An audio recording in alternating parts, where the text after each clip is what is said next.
Lee Spencer, Sirius XM NASCAR Radio and CatchFentus.com. Can you talk about the initiative over at Dover Air Force Base this week?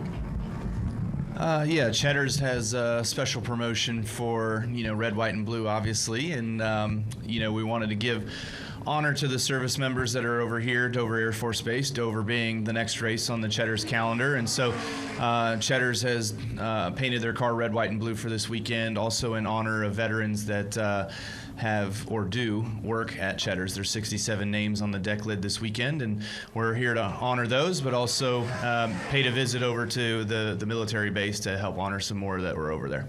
What was your take from the visit? It's always enjoyable to be able to go and spend some time with our service members and, their passion for the sport and, what they enjoy to see going around the racetrack on Sundays. And so it was really, really cool to just spend some time with them, sign some autographs, take some pictures. There was a foreign exchange student group that was there as well, too, that got to spend some time checking out the race car and looking around on that. So, it was a really good piece by Cheddar. So we appreciate them serving lunch for everyone as well. And, made it a good time for everyone.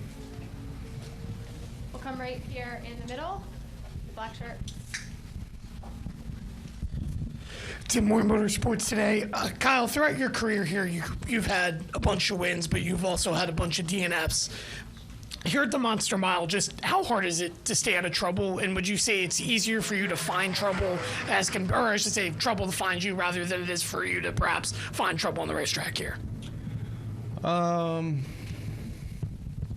That question started really rough, by the way. Sorry. I would probably venture to say that I've had a bunch of wins at a lot of tracks and also a bunch of DNFs at a lot of tracks. So I think you have feast or famine just about everywhere.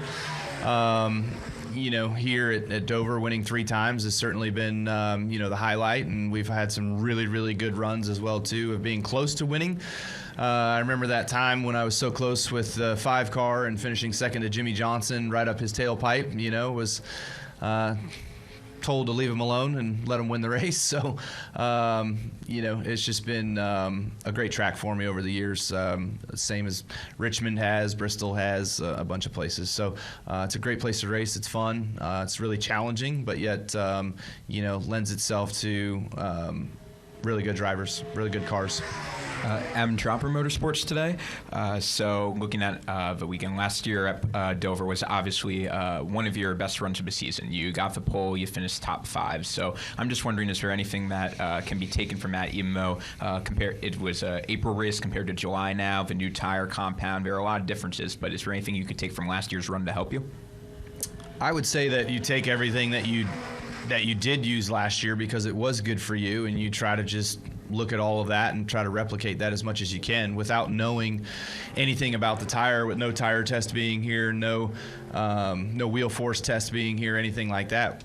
We're all sort of up in the air on exactly what that's going to be. So you might as well just copy and paste last year and go out there on the racetrack and hope that it suits your race car again this year like it did last year. Thanks. We'll come down here to Cole, and then we'll go to Jeff, Kelly, and Dustin. Cole Cusimano with the Arizona Republic. Kyle, you're the winningest active driver here at Dover, obviously, with 3 wins. That means you got 3 miles the Monster Trophies. I'm curious what it was like, if you can reflect back, what it was like winning that first trophy here, and if that Miles the Monster Trophy is one of the more sought after as a driver. I think it's so hard to win races anymore, honestly, that you take any one that you can get. It doesn't matter if it's here at Dover or Martinsville or Phoenix or wherever. You certainly would just want to win the race. And there's definitely some cool trophies that are out there, and Dover being one of those with the cool monster trophy that you get, it's a special piece. So always looked up to that trophy, and I was able to win a couple truck ones, a couple Xfinity ones, but then finally was able to capture the big one with Sunday win for my first time. And they're all special, and they all mean a lot. But this place is very tough, especially in that era. Going up against Jimmy, was really hard to get those Dover trophies as he was hoarding them all. Thank you. Go ahead, Jeff. Kyle, last year there was a lot of talk about, after this race, should people get rid of the mirrors? Should NASCAR take the mirrors away from you guys, because this is a track where aero blocking is so prevalent as Denny did to Larson last year. What's your stance on the mirror? Do you want it? Do you want it in the cars? Do you want to get rid of it? I mean, I don't.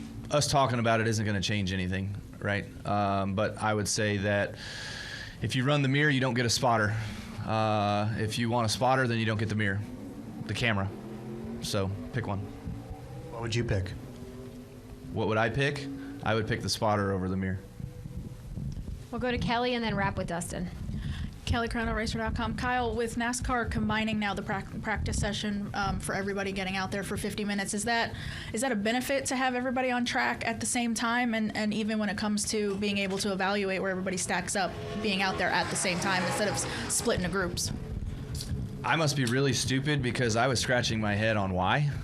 What are we doing? But then I thought, I was like, well, if it rains, which I guess we're worried about some sort of weather that's not here, that one group gets practice and the other doesn't. So if the track is just open, everybody can go. So if you miss out, you miss out. It's your own fault. So I think that's really the only reason why it happened that way. But there's not enough, we don't have enough tires, you know? Like you can't, we have probably 10 minutes of tire and we have 50-minute sessions. So you're gonna have to be mindful of just, if you go out and run 5 laps and come in and look for an adjustment, go out and run 5 laps, come in and look for an adjustment. But if you want to go out there and make a long run like we all typically do at all of these big places, then you're going to go until you feel like you shouldn't go any further, and you'll be done on your first set, your only set. Go ahead, Dustin. Dustin Lovino, J-Ski. Kyle, 2 good finishes in a row. How much are you looking at the points with 6 races left? Yeah, I mean, you're obviously looking at it every week. I mean, I think we leave probably the 5th race of the year looking at points, like where are we at, what are we doing, but honestly, points take care of themselves when you run good. Results is what matters, and being able to get stage points and being able to get good finishes will all equate to higher point totals and you not having to look at the sheet. So obviously a win and you're in, and you really don't have to pay any attention to it. So you know, that's certainly on our radar right now. We've had a couple good weeks where we've made up some of that deficit. I feel like there is potential and opportunity for us to continue that way, and we want to continue to climb that way and put ourselves obviously above the cut for making the playoffs. Major channel announcement. Do you love NASCAR coverage? Well, as part of Frontstretch building its platform, we're now offering an option for paid subscribers. For just $3.99 a month, you'll be rewarded with exclusive content you can't find anywhere else. Beyond the cockpit interviews as soon as they drop. More of the pit road and bullpen weekend content that keeps you coming back to see the who's who of NASCAR explain all of their on and off track conduct. We'll even be doing some where are they now pieces, taking a look at former drivers and owners that made an impact on the sport. Want more direct contact with your favorite front stretch reporters? No problem. We'll give you a chance to communicate directly with monthly Q&As. Your questions are what drives us to find answers. That's why we're here.